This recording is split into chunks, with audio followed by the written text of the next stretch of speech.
Today's story is about a very intelligent boy who excels in his studies. However, he has some major flaws. He doesn't talk to anyone, avoids meeting people, and has no friends. Seeing this, his parents come up with a unique solution. They hire a girlfriend for him, but what happens after that is something no one could have expected. Let's dive into this story. At the beginning of the story, we see a girl named Maddie leaving her house in a hurry. She's rushing because her car is about to be seized by a government employee named Gary. It turns out that before Maddie's mother passed away, she took a loan from the bank to build a house and left it for Maddie. Now Maddie is trying to repay that loan. She works hard during the day as a bartender and drives a cab at night. Gary, who is also one of Maddie's ex-boyfriends, has come to take her car because she couldn't pay the loan installment on time. Maddie tries to stop him, but Gary remains firm. Suddenly, a young man, wearing nothing but underwear, comes out of Maddie's house while exercising. Seeing this, Gary gets jealous. Maddie, trying to handle the situation, quickly tells Gary, "Oh, that's my cousin visiting from Italy." The young man then comes over and starts acting close to Maddie, making Gary even more suspicious. Realizing Maddie is trying to fool him, Gary gets annoyed and drives off with her car. Without her car, Maddie has no way to get around. She decides to go to work on her roller skates instead. Later, while skating, Maddie notices her car parked on the road, still hooked to Gary's tow truck. She quickly goes to the car, gets inside, and tries to drive away. However, in her haste, she forgets to untie the car from the tow truck. When she tries to speed off, the car doesn't move. At the same time, Gary comes out of a nearby shop, sees what she's doing, and takes her car back. Maddie fails in her attempt to reclaim it. After this, Maddie goes to her friends Sarah and Sarah's husband Jim and shares her frustration. She tells them about losing her car and her struggles with the bank loan. Sarah tries to help by searching online for second-hand cars for Maddie, but Maddie sighs and says, "I've already checked everywhere. I doubt I'll find anything better." While browsing online, Sarah stumbles upon an unusual ad. A wealthy family is looking for a girl aged 20 to 25 to be their shy 19-year-old son's girlfriend. The ad mentions that the boy is very intelligent, but struggles with socializing and doesn't have any friends. In return, the family is offering a brand new car as a gift to the girl who can help him overcome his fears and gain confidence. At first, Maddie hesitates because she feels she might be too old for the boy, but after discussing it with Sarah and Jim, she decides to give it a shot. She needs the car desperately, and this might be her only chance. We then see Maddie skating her way to the wealthy family's house. She meets the boy's parents who explain their situation. They tell her, "Our son Percy is 19 years old and extremely smart, but he doesn't talk to anyone, never goes out, and avoids girls completely. He's scared of things like smoking, partying, or even casual conversations. In his free time, all he does is watch short videos on his phone. We're worried that if this continues, he won't be able to adjust to university life next year." Maddie listens carefully and asks, "So, what do you want me to do?" The parents reply, "We just need you to spend time with him, help him socialize, and boost his confidence. Once we see that he's improving, we'll give you the car, but Percy must never know that we arranged this. You'll have to approach him naturally and make him believe it's all genuine." Maddie agrees to the deal and heads to the shop where Percy works part-time. Wearing a striking red dress, she tries to catch his attention by pretending to adopt a dog. Maddie flirts and tries to impress Percy, but he doesn't fall for her charm. Instead, he becomes visibly nervous. Not giving up, Maddie says, "Why don't I drop you off at your house today?" Percy hesitates and declines, but Maddie insists, picking up his bicycle and putting it in her van. With no other option, Percy reluctantly agrees to go with her. As they drive, Maddie jokingly says, "What if I kidnap you instead of taking you home?" She then steers the car toward her own house instead of Percy's. So Percy gets scared, and as soon as the car stops, he sprays pepper spray on Maddie's face. Maddie gets out of the car and says, "I was just joking with you. If I had kidnapped you, why would I bring you to my house?" Hearing this, Percy realizes he made a mistake. To make up for it, he gives Maddie a bath using the garden hose, washing off the spray. At the same time, he agrees to go on a date with her that evening. Later, we see Maddie waiting for Percy at a club. After some time, Percy shows up, but everyone starts laughing because he's wearing a formal coat with shorts instead of pants. Maddie, however, praises his unique style to make him feel comfortable. A waitress comes to their table, and Maddie orders a long iced tea for herself. Percy asks for a Pepsi, but Maddie cancels his order and tells the waitress to bring a long iced tea for him too. As they start chatting while sipping their drinks, Maddie's ex-boyfriend Travis suddenly appears. Travis, trying to make a scene, shows Percy his engagement ring and talks about his past relationship with Maddie, including how Maddie broke up with him. After Travis leaves, Maddie decides to take Percy to a beach.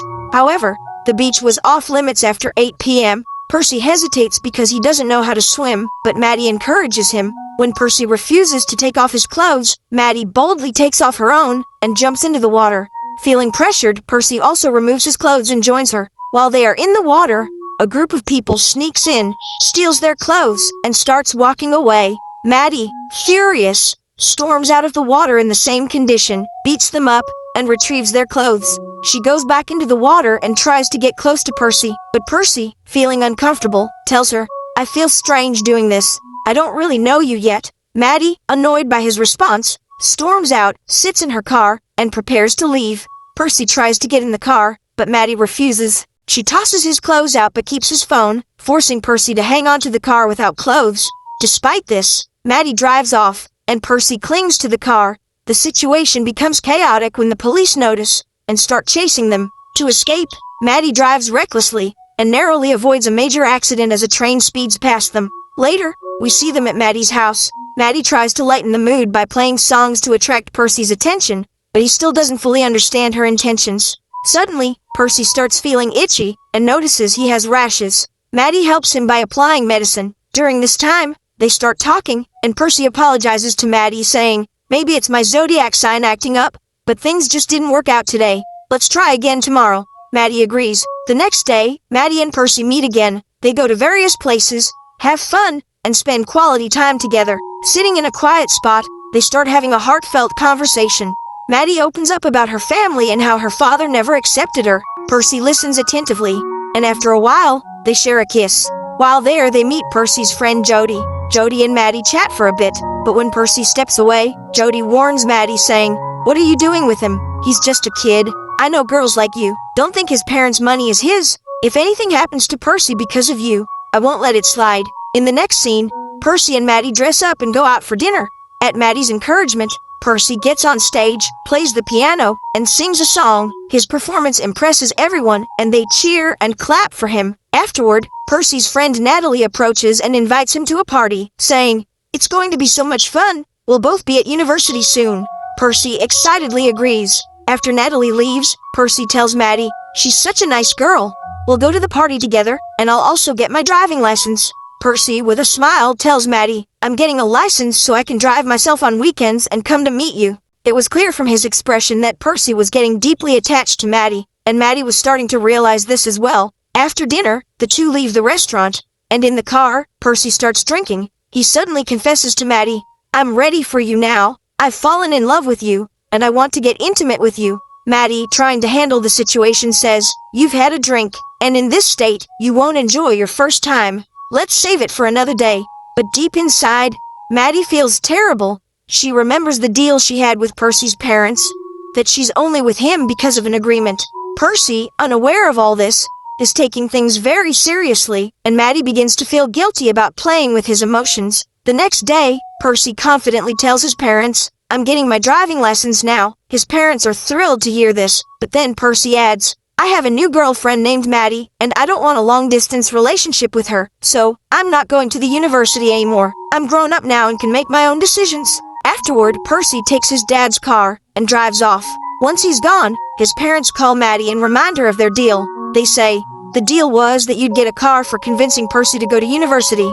You can take the car now, but just make sure he goes." However, Percy overhears their entire conversation through the car's operating system. He feels deeply hurt and realizes Maddie's feelings for him might not have been genuine. Percy invites Maddie to his house, and despite knowing everything, introduces her to his parents. During dinner, he sarcastically makes fun of Maddie's age, and then abruptly leaves the table. Furious, Percy takes that car with the help of his friend and crashes it into a tree. After returning home, Percy storms into his room and asks Maddie to get intimate with him. Maddie agrees, but because it's Percy's first time, it doesn't last long, and he becomes short of breath.